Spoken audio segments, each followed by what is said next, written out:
Hey there everybody, Robert Taylor with Wonderscape Creations, going on with another tutorial series for Narrative Pro. This one is specifically Narrative Pro. This is an add-on or anything. Um, so we are going to be working, as you can see, on melee weapons.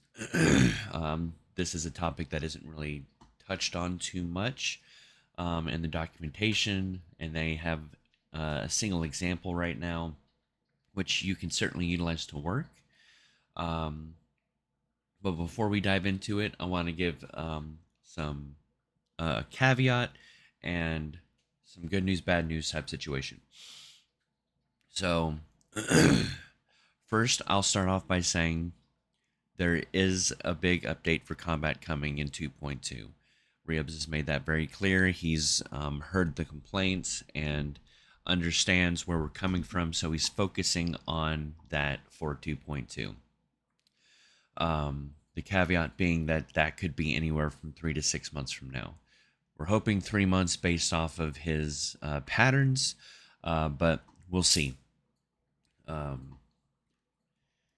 so, just so I can show you what I mean, what some of the issues are, let me go ahead and hit play. Sorry, it's been a moment. I forgot I turned off the project. There's a lot in this level. 1 second. I'm going to pause it while it loads in. All right, there we go. So yeah, it took a minute because I got a lot of stuff over there.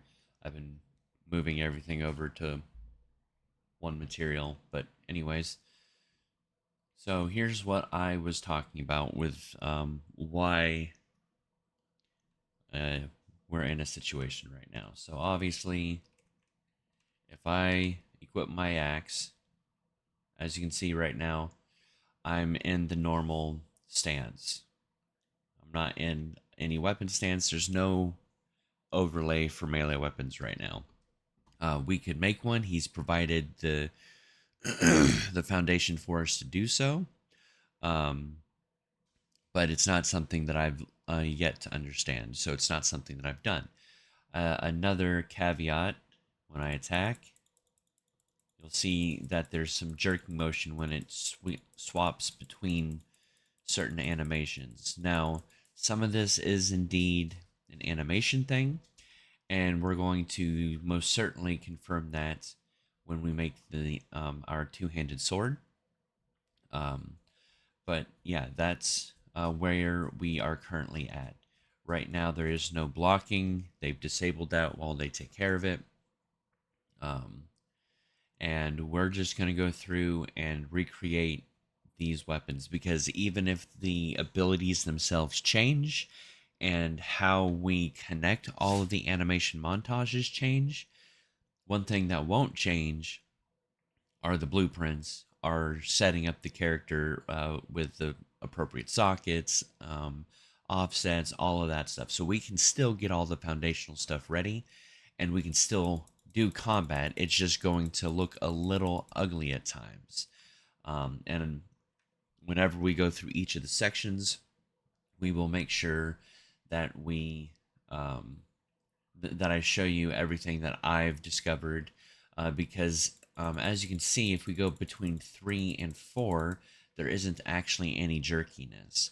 And that's because of how the animations themselves work. So some of it may be an animation limitation, not a Narrative Pro's version of how they're doing combat limitation. But we'll certainly find out once we get to setting up the animations for the two-handed swords. Um, so like I said, good news is there's a lot of revamps coming up for melee combat and magic combat. And there's even been some hints for bows and arrows. But for now, my team and my project needs to move forward on the combat side. So I'm creating all these videos now. That way, my team and you guys can start getting everything ready for when they've improved their combat system for melee, magic, and possibly bows and arrows. Thank you guys so much for watching, and I will see you in the next video where we get started on the whole process of a whole bunch of stuff, both that is Unreal Engine specific and Narrative Pro specific to make sure that everything works and is as optimized as possible. Thanks again.